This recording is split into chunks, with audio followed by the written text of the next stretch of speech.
전능하사 천지를 만드신 하나님 아버지를 내가 믿사오며 그 외아들 우리 주 예수 그리스도를 믿사오니 이는 성령으로 잉태하사 동정녀 마리아에게 나시고 본디오 빌라도에게 고난을 받으사 십자가에 못 박혀 죽으시고 장사한 지 사흘 만에 죽은 자 가운데서 다시 살아나시며 하늘에 오르사 전능하시며 저리로서 산자와 죽은 자를 심판하러 오시리라.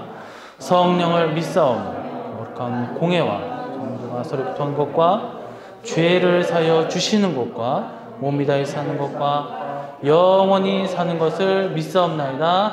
아멘. 네, 하나님의 말씀 보도록 하겠습니다. 출애굽기 19장 1절로 6절 말씀입니다. 이스라엘 자손이 애굽 땅을 떠난 지 3개월이 되던 날 그들이 시내 광야에 이르니라.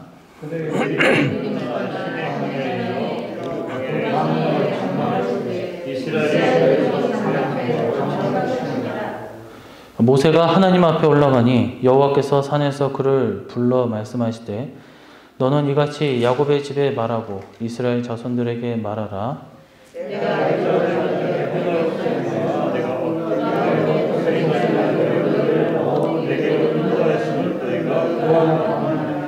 세계가 다 내게 속하였나니 너희가 내 말을 잘 듣고 내 언약을 지키면 너희는 모든 민족 중에서 내 소유가 되겠고 너희가 내게 대하여 제사장 나라가 되며 거룩한 백성이 되리라. 너는 이 말을 이스라엘 자손에게 전할지니라. 아멘. 할렐루야. 오늘 이 밤에도 하나님의 은혜가 가득하기를 간절히 소망합니다. 오늘은 출애굽기 19장 1절에서 6절까지의 말씀 중심으로 이 시내산에서 이스라엘에게 주신 하나님의 말씀에 대해서 우리가 함께 살펴보고자 합니다. 오늘 우리가 읽은 출애굽기 19장은 이후에 20장에서 10계명을 주시기 전에 이스라엘을 준비시키는 내용의 말씀이라고 할 수가 있습니다. 이 10계명에서 주어지고 오늘 말씀이 주어지는 시내산은 신광야라는 곳에 위치했습니다. 그래서 그냥 이 광야, 허허 벌판에 세워진 민둥산이라 생각하시면 됩니다. 풀 한 폭이 나무 한 그루 제대로 자라지 못하는 곳입니다. 그래서 거의 사막이라고 하면 모래에 이렇게 쌓여 있지만 여기는 이제 모래 이런 것보다도 그냥 벌판이에요, 벌판. 아무것도 없는 그런 곳입니다. 이 광야에서 이스라엘이 할 수 있는 것은 아무것도 없었습니다. 거기서 목축업을 할 수 있는 것도 아니고 그렇다고 해서 이스라엘 민족이 농사를 짓는 민족도 아니잖아요. 이제 갓 19절 1절에 보면 애굽 땅을 떠난 지 3개월밖에 되지 않았어요. 그러니까 뭐 군사가 있는 것도 아니고 뭐 법이 있는 것도 아니고 그냥 떠돌이 큰 그냥 집단이었을 뿐이었습니다. 그러나 이 광야에서 아무것도 할 수 없을 것 같았지만 딱 하나 할 수 있는 것인데 그것은 바로 예배였습니다. 즉 하나님의 말씀을 듣는 것이었죠. 그래서 오늘 본문의 내용은 한마디로 말해서 이스라엘을 위해서 하나님께서 행하신 사역이 무엇인지를 지금 말씀하고 계십니다. 하나님께서 그들을 어떻게 돌보시고 또 인도하시고 그리고 하나님께서 그렇게 하신 목적까지 세세하게 말씀하고 있습니다. 그래서 이 같은 본문의 내용은 이 하나님의 구속사에 담겨진 모든 내용들을 한눈에 볼 수 있게 하시죠. 이제 시내산에서 이스라엘에게 하신 하나님의 말씀이 무엇이고 그리고 그것이 의미하는 바가 무엇인지 함께 살펴보고자 합니다. 첫 번째로 애굽에 행한 것을 보았다라고 했습니다. 4절에 보니까 내가 애굽 사람에게 어떻게 행하였음인가, 내가 어떻게 독수리 날개로 너희를 업어 내게로 인도했음을 너희가 보았느니라. 첫 번째는 뭐냐? 항상 반복적으로 내가 너희에게 있어서 어떤 하나님이냐, 애굽에서 구출한 하나님이라는 것을 계속적으로 반복하는 것을 우리는 알 수 있습니다. 오늘도 애굽에서 행한 것을 보아라, 기억하라, 느껴라. 그것을 이제 또 강조하고 계시는 거죠. 그래서 첫 번째로 하나님께서는 시내산에서 이스라엘 백성들에게 애굽 사람들에게 행한 것을 너희들이 보았다라고 말씀하셨어요. 이는 하나님께서, 즉 예수님께서 마귀의 권세를 멸하심을 의미합니다. 그래서 10가지 재앙을 보라 이거예요. 그리고 불기둥과 구름기둥, 그리고 뭐 홍해 사건, 이걸 보라 이거예요. 그래서 애굽에 보면 10가지 재앙을 내린 걸 보면서 되게 신기하다. 참 애굽 사람들을 벌어야 주는구나 라고 할 수 있지만, 이 10가지의 재앙은 결국 그들이 섬겼던 10명의 신들, 그래서 그때 고대 때에 봤을 때 이집트가 섬기는 신과 이스라엘 민족이 섬기는 신과의 싸움이었다는, 신들의 전쟁이었어요. 근데 이제 영적으로 봤을 때 뭐야? 마귀와 하나님의 싸움이었다라는 거죠. 그럼 뭐 상대는 되지 않았죠. 그런 것처럼 하나님께서는 애굽 사람에게 행한 일을, 이스라엘을 그런 구원하는 구속사, 너희들을 구원하는 것을 보아라 이거예요. 애굽을 심판하셨다 이거예요. 당시 이스라엘 사람들의 형태는 어땠어요? 상황은 어땠습니까?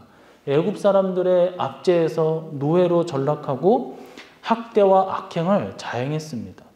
이스라엘은 구약교회를 의미한다고 했어요. 애굽 사람들은 성도들을 압제하고 교회를 파괴하려고 하고 교회를 핍박하려고 하는 마귀의 권세라고 할 수 있어요. 그러니 애굽 사람들을 멸하고 심판하심은 하나님께서 우리를 압제하려고 하고 우리를 핍박하고 없애려고 하는 마귀의 권세를 멸하셨다라고 할 수가 있겠죠. 그래서 오늘 본문 가운데 행하였음, 여기서 행하였음과라고 번역된 히브리 원문표는 아사라는 단어를 사용하고 있습니다. 아사라는 단어는 무엇을 만들다, 이루다, 달성하다라는 의미가 있어요. 여기서 마지막 의미, 직접 연결시키면 하나님께서는 자기 백성 이스라엘을 압제하는 애굽에 쳐들어와서 그들을 점령하고, 그러니까 달성하고 무언가 이루었다라는 거예요. 다시 말해서 심판을 내리는데 완전하게 이루었다라는 거예요. 자기 백성 구원을 완벽하게 이루셨다라는 거예요. 또 하신 말씀 그대로 이루셨다라는 거예요. 하나님께서 애굽을 향하여 행했던 것들, 그것을 보았다라고 말씀하신 이유는 하나님께서 철저하게 마귀의 권세를 멸하셨다. 다시 말하면 철저하게 너희를 완벽하게 구원하셨다라고 말씀하고 있습니다. 그래서 우리 예수님의 공생애는 여러 다각도로 여러 측면에서 이해되는데, 그중 가장 중요한 내용은 바로 마귀의 권세를 멸하시고 이기시는 과정이라고 할 수가 있습니다. 먼저 예수님께서 공생애를 시작하실 때 마귀가 와서 유혹을 하잖아요. 3가지 시험을 합니다. 첫 번째는 마귀와의 싸움을 승리하시니 마귀의 세력들, 귀신의 모든 권세에 속한 이 존재들 어떻게 해요?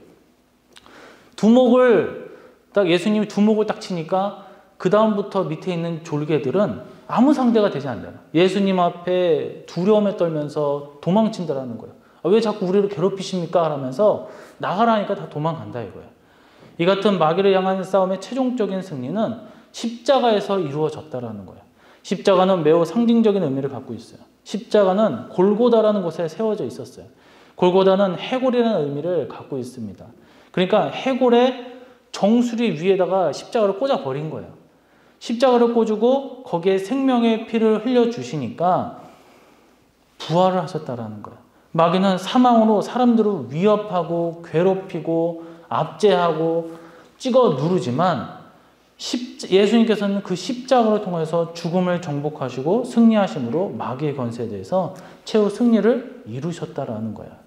이에 대해서 사도 바울은 고린도전서 16장 55절에서 57절에서 예수님께서 사망에 대해 완전히 승리하신 것을 다음과 같이 기록하고 있습니다. 사망아, 너의 승리가 어디 있느냐? 사망아, 내가 쏘는 것이 어디 있느냐? 사망아, 사망이 쏘는 것은 죄요, 죄의 권능은 율법이라. 우리 주 예수 그리스도로 말미암아 우리에게 승리를 주시는 하나님께 감사하노니. 이 같은 마귀의 권세에 대한 승리가 이미 출애굽 때 이루어졌다라는 거예요.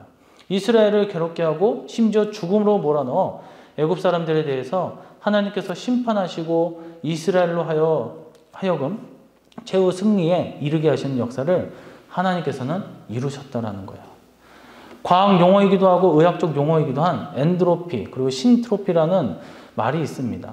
이 중 엔트로피는 무질서, 파괴의 의미가 있고 신트로피는 그 반대, 질서, 회복의 의미가 있어요. 본래 하나님께서 창세기 1장에서 2장에 보면 천지 만물을 창조하실 때 우주는 질서와 생명과 축복이 넘쳐났어요. 그런데 창세기 3장에서 사단이 나타나서 거짓으로 아담 부부를 미혹하고 아담 부부가 범죄하여 결국 어떻게 됐어요? 질서가 파괴가 되고 온갖 저주와 죽음이 난무하게 됐다라는 거야. 사람들의 삶도 그렇지만 삶과 아니라 동식물 모두가 다 저주를 받고 온 우주 역시 엔트로피, 파괴가 되고 더 심한 최후의 대붕괴에 이르게 됐다라는 거예요. 하지만 하나님께서는 신트로피 질서를 회복하셨어요. 하나님께서는 창세기 4장 이하에서 하나님의 구원 계획을 밝히셨고 그 구체적인 모델이 바로 출애굽이었다라는 거예요. 당시에 그 권능으로 고통과 죽음으로 이스라엘을 몰아넣는 마귀의 권세와 같은 애굽 거기 백성들과 애굽왕 바로 자기 백성을 구원하시며 새로운 땅 가나안 땅으로 인도하셨다는 거예요. 그리고 신약에 와서 그 모델이 또 되는 게 초림 예수님의 사역은 구원의 실제적인 내용을 담고 있다는 거예요. 그리고 궁극적으로는 뭐예요? 파괴로 무로 돌리는 것이 아니라 모든 질서가 회복되고 구원이 완성되는 방향을 보여주신다는 거예요. 이처럼 하나님께서 애굽 사람들에게 모든 일이란 예수님께서 마귀 권세를 멸하셨음을 의미하는 내용입니다. 그래서 우리는 사람이 할 수 있는 게 아무리 훌륭하고 뭐 대통령 또 아무리 영적으로 뛰어난 어떤 목회자 이런 사람들이 마귀를 멸하는 것이 아닙니다. 오직 마귀를 멸하고 우리의 죄를 탕감해 주시고 우리를 올바른 길로 인도해 주시는 분은 오직 여호와 하나님 주님밖에 없다라는 것을 굳게 믿으시고 항상 주님을 의지하시길 간절히 소망합니다. 두 번째로 독수리 날개로 인도하셨다. 4절에 보니까 내가 어떻게 독수리 날개로 너희를 업어 내게로 인도하였음을 너희가 보았느니라. 실제로 독수리 날개로 이스라엘 민족을 이끌으셨나요? 그렇지 않다라는 거예요. 상징적인 거죠. 신의 산에서 이스라엘을 주신 하나님의 말씀 첫 번째 애굽에서 행한 것을 기억하라. 너희들 보았다 이거예요. 예수님께서 마귀를 멸하심을 기억하라는 거예요. 두 번째는 독수리의 날개로 인도하셨다. 이는 하나님께서 성령님의 능력으로 교회를 인도하심을 의미합니다. 하나님께서 사용하신 언어들을 들어보시면 하나님께서는 독수리의 날개로 이스라엘을 인도하셨다라고 했어요. 독수리는 흔히 우리가 알 때 하늘의 제왕이라고 해요. 가장 날개의 힘이 강하고 모든 새 중에 날개가 제일 큰 새죠. 독수리의 날개는 뭐예요? 권세와 권능을 의미하고 있습니다. 그러니 하늘의 권능으로 이스라엘을 인도하였다라는 거예요. 이것이 의미하는 것 바가 무엇입니까? 바로 성령님의 능력으로 하늘의 권능으로 성도들, 우리들을 교회를 인도하셨다라는 거예요. 여기서 독수리의 날개, 어버로 번역된 히브리 원문표는 나사라는 단어를 씁니다. 기본적으로 이는 들어올리다, 높이다 등의 의미가 담겨져 있어요. 또는 일으키다, 돕다 등의 의미가 있어요. 하나님께서는 이스라엘을 애굽의 깊은 구덩이, 웅덩이에서 들어 올리시고 높여주셨다라는 거예요. 그들로 인하여 주저앉은 자리, 절망의 자리에서 이끄셔서 구원을 누릴 수 있도록 우리를 도와주셨습니다. 그렇게 해서 행하신 일들은 하늘로부터 임한 거예요. 10가지 재앙이에요. 이처럼 하나님께서는 이스라엘에게 철저하게 보호해 주시고 돌봐 주셨, 어설프지 않다라는 거예요. 뉴스를 보니까 나오니까 뭐 요즘에 무슨 보증금, 전세 뭐 이런 사기가 많다라는 거예요. 그럼 뭐 먹고 튀는데 제대로 된 처벌을 할 수가 없다라는 거예요. 그러면서 사람들이 이게 무슨 나라냐? 우리나라 법이 왜 이렇게 약하냐? 뭐 위에 있는 권력자들이 지들이 그렇게 사기를 치고 다니니까 법이 이렇게 약한 게 아니냐라는 거예요. 경찰이 있으면 뭐예요? 검찰이 있으면 뭐예요? 내 사기에 맞은 돈은 찾을 수가 없다라는 거예요.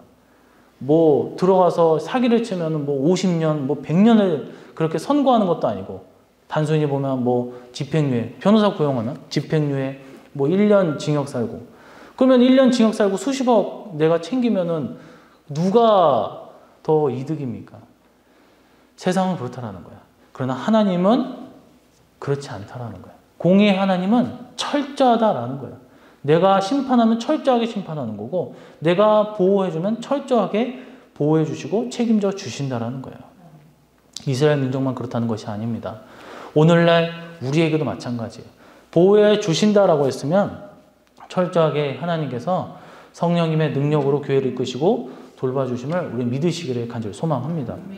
그렇다고 해서 하나님께서는 나를 철저하게 보호해 주실 거야 하면서 막 위험한 데를 서슴없이 가고 그러면 당연히 죽겠죠.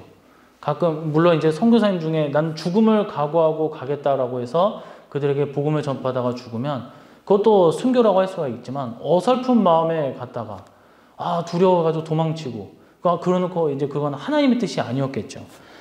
하나님은 우리를 사지에 몰지 않습니다. 물론 특별한 경우 사도들처럼 또한 오늘날 선교사들이 순교하는 마음으로 전도하고 복음을 전파하는 것을 제외한 우리가 하나님의 말씀을 믿고 위험한 데 서슴없이 가는 것이 아니라 우리가 스스로 보호하되 조심하되 이 우리가 하나님의 말씀을 철저히 따르고 하나님께서 우리를 보호해 주시는 것을 굳게 믿으시기를 간절히 소망합니다.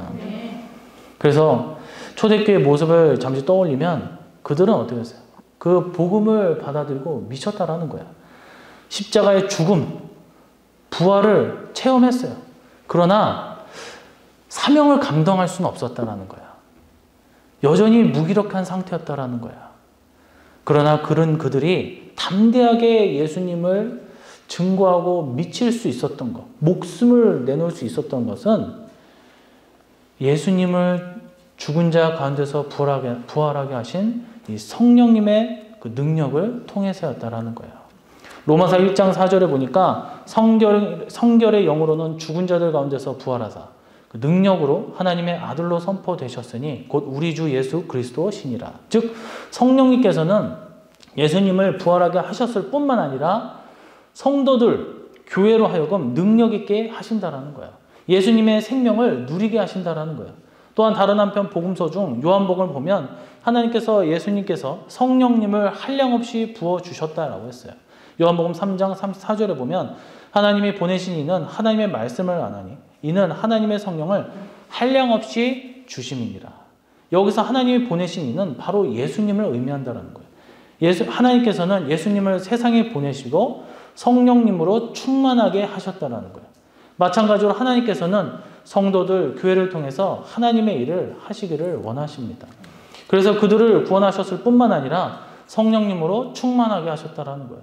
자기 백성들 애굽에서 구원하셨을 뿐만 아니라 독수리의 날개로 업어서 능하게 하신 하나님은 우리에게도 그렇게 하신다는 거예요. 과거의 사람들 대부분 도보나 기껏해야 마차로 먼 거리를 왔다 갔다 했어요. 그러다가 점점 속도가 빨라지면서 개발되고 안전한 이동의 도구가 개발이 됐다는 거예요. 기차, 자가용, 비행기, 고속 선박, 요즘에는 이제 수십억을 내가지고 또 우주여행까지 간다 그러잖아요. 최근에는 우리 일상생활에서 볼 수 있는 전기 자동차, 수소차, 이런 것들이 있다라는 거야. 만약에 우리가 자동차 우리는 이제 당연시 여겨서 다니지만 옛날 사람들이 자동차를 보면 얼마나 신기하겠습니까? 그런데 우리가 그 독수리의 날개를 타고 하늘을 날으며 가고 싶은 대로 간다면 그처럼 능하고 특별한 일이 어디 있겠습니까? 우리는 연약합니다. 우리는 부족한 존재예요.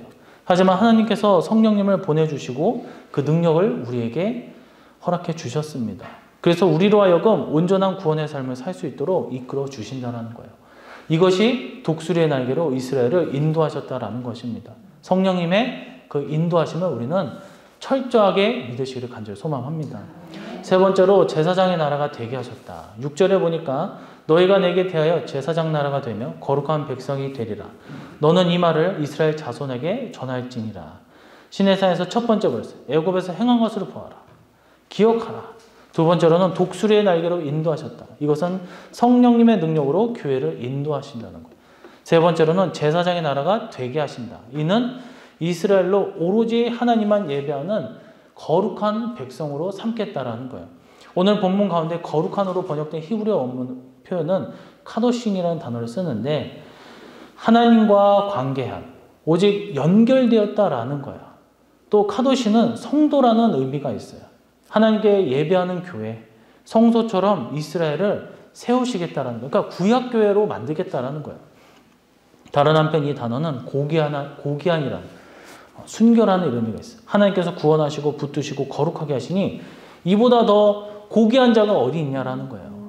예배하는 자, 뭐 신을 받드는 자, 고귀하고 죄가 없어야 되고 온전한 자가 되어야 된다라는 거예요. 이처럼 하나님께서는 비천하고 절망적인 처지에 있던 이스라엘을 구원하셨을 뿐만 아니라 성령님의 능력으로 우리를 다독여주고 깎으시고 돌보시고 거룩한 성소와 같이 존귀한 백성으로 세우셨습니다. 이는 또한 우리를 항상 그렇게 만들기 위한 거룩한 하나님의 뜻이라는 거예요.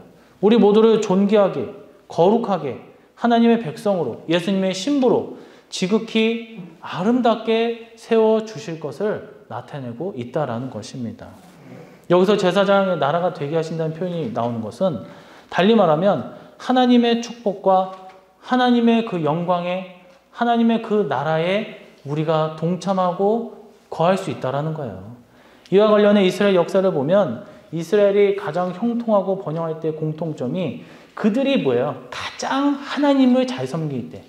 달리 말하면 가장 예배를 철저히 드렸을 때라는 거예요. 이러한 때 하나님께서는 이스라엘을 가장 존귀하고 영광스럽고 주변 국가보다 강성하게 만들어 주셨다라는 거예요. 솔로몬 때는 어땠습니까? 물론 이제 백성들이 세금이 무거웠다고 하지만 그때 이스라엘이 최고의 전성기를 구가하고 있었던 때예요. 솔로몬 성전 건축 때는 많은 이방 나라들이 이스라엘을 존귀하게 여기며 흠모하기까지 했어요. 때로는 이스라엘이 다른 나라에 붙들리고 고통당할 때도 하나님을 향해 돌아서고 예배하면 하나님께서는 이스라엘을 회복시켜 주셨어요. 사사 때 보세요. 그리고 열왕기상, 열왕기하 이런 데 보세요. 여호사밧, 히스기야, 요시야 회복의 역사가 바로바로 이어지는데 이것은 그와 같은 예배와 제사장의 나라의 회복으로 말미암은 역사라는 거예요. 아, 우상을 다 파괴하자. 하나님 앞에 돌아가자. 그러면 회복하는 거예요. 아, 우상 섬기자. 내가 하나님을 멀리하자. 그러면 또 다른 열국들에게 지배당하는 거예요. 종말 재림 때의 교회는 여러 위기를 맞을 것입니다. 하지만 최종적으로 교회는 완전한 영광을 누리게 되는 거예요. 우리가 보세요. 저는 많은 것을 느꼈는데 이 보세요. 코로나가 이제 아직도 많이 이루어지고 있지만 이제 마스크를 벗어도 된다고 하잖아요.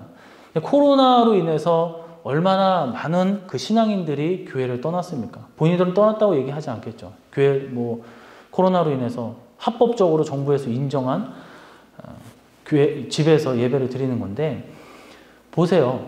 우리가 이 종말론적 관점에서 우리가 이것을 보았을 때 이 백신을 맞지 않은 자는 이 세상에서 이 사회에서 퇴출감이었어요. 퇴출감.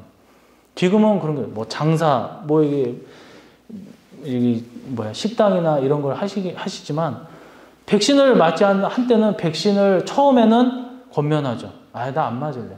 무서운데? 그래서 맞아요. 근데 막 문제가 발생해요. 그래서 맞지 말아야 되겠다. 이렇게 했는데 점점 갈수록 어떻게 돼요? 우리 인생을 쪼여오는 거예요. 안 맞으면 이상한 취급하고 거의 범죄자 취급하고 교회는 왜 가냐 그러면서 세상에 지탄을 받고 있고 그러면서 점점 백신으로 인해 사람을 외톨이로 만들어버리는 거야. 집에서 나오지 못하게 한다는 거야. 나중에 어떻게 돼요? 백신 패스 어쩌고 해서 백신 안 맞으면 마트도 못 들어가, 백화점도 못 들어가요. 또 어디 놀이공원도 못 들어가, 식당도 못 들어가요. 아무 생활을 할 수가 없는 거예요. 물론 근데 보세요. 답답할 수는 있죠. 그러나 살아갈 수 있다라는 거예요. 근데 앞으로 저는 그렇게 생각해요. 더 무서운 병이 창궐되고 더 무서운 바이러스로 인하여 세상이 더 각박해지고 힘들 거라는 거예요. 그럴 때에 우리는 과연 신앙을 지킬 수 있냐라는 거예요. 이것도 사실 못 지키고 힘들어 하는데 과연 마지막 짐승의 표로 인하여 우리가 그것을 이제 똑같이 더 강하게 얘기한다면 나는 사회생활 못하는데 나 가족과 떨어져야 되는데 그럼 우리는 가서 몸에 맞지 않겠습니까? 백신과 똑같이. 저는 이거 하나의 어떤 테스트라고 보고 있습니다. 만약 우리가 최종적으로 믿음의 그 심판대에 올랐을 때, 그 테스트에 올랐을 때 나는 주님을 택할 것인가? 교회를 택할 것인가? 예배를 택할 것인가? 아니면 세상과 가족과 친인척, 지인들을 택하고 돈을 택하고 물질을 택하고 여러 가지를 그 세상을 바라보면서 택할 것인가? 항상 우리는 그것에 고민을 할 필요가 있다는 거예요. 우리는 이 신앙을 지키는 진정으로 믿는 자들은 우리가 하나하나 놓치지 말고 그것을 하나하나 믿음과 결부시켜서 고민을 해야 된다는 거예요. 그러나 하나님께서는 이 여러 위기를 당할 때, 이스라엘 백성들이 이 위기를 당할 때 이스라엘 백성 아무것도 한 게 없어요. 그들은 오로지 예배를 드렸다는 거예요. 예굽인들을 심판하신 것도 하나님이시고 이스라엘 백성들의 그 독수리 날개로 인도해 주시고 붙들어 주신 것도 하나님이시고 그 위기를 모면시켜 주시고 축복해 주시고 길을 열어 주시는 분도 하나님이면 우리 잊지 마시길 간절히 소망합니다. 모든 문제는 하나님께서 해결해 주실 줄로 믿습니다. 그래서 최종적으로 교회는 승리하게 하시고 완전한 영광을 누리게 된다는 거예요. 그 영광스러운 모습이 요한계시록 4장, 5장 나온다는 거예요. 천국에서 하나님 보좌에서 예배하는 모습, 하나님께 영광을 돌리는 모습, 그것은 다른 것이 아니라 교회가 하나님의 영광 가운데 예배하는 모습. 우리가 해야 되는 거예요. 처음부터 끝까지. 이것이 궁극적으로 제사장의 나라를 세우심을 우리는 믿으시기를 간절히 소망합니다. 하나님은 예배하는 백성들, 예배하는 나라를 존귀하게 여기십니다. 하나님께서는 이스라엘을 제사장의 나라로 삼으시겠다는 것은 바로 이 같은 의미를 갖고 있는 거예요. 존귀하게 하기 위해서.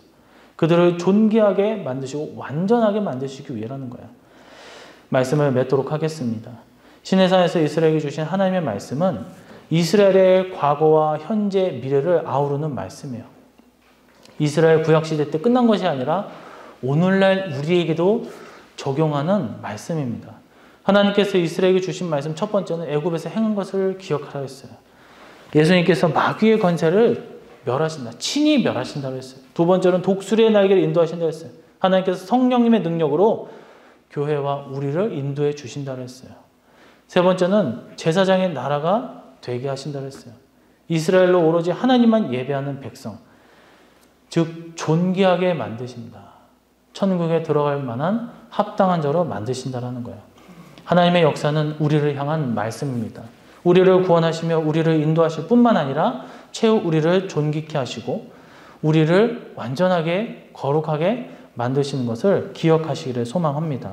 우리를 구원하시고 우리를 인도하시고 우리를 존귀케 하시고 또한 우리를 보호하시고 모든 것을 책임져 주시는 하나님만을 바라보고 늘 예배하는 예배자로 사시기를 주님의 이름으로 간절히 축복합니다.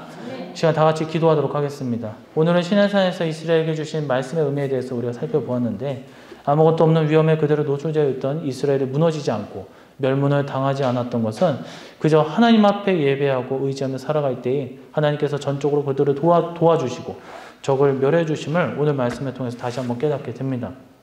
오늘 우리가 기도할 것은 우리도 이스라엘처럼 이 땅을 살아갈 때 얼마나 힘듭니까? 점점 세상은 흉흉해지고 살아가기가 힘든 가운데 있습니다. 신앙을 지키기가 힘든 가운데 있습니다. 그러나 우리는 연약하지만 온전히 주님만을 믿고 예배하며 의지하며 나갈 때 내주하신 성령님으로 인하여 더 강성하여 이 악한 세대로부터 보호받고 승리할 수 있게 해달라고 주여 삼창 부르시고 기도하도록 하겠습니다. 주여!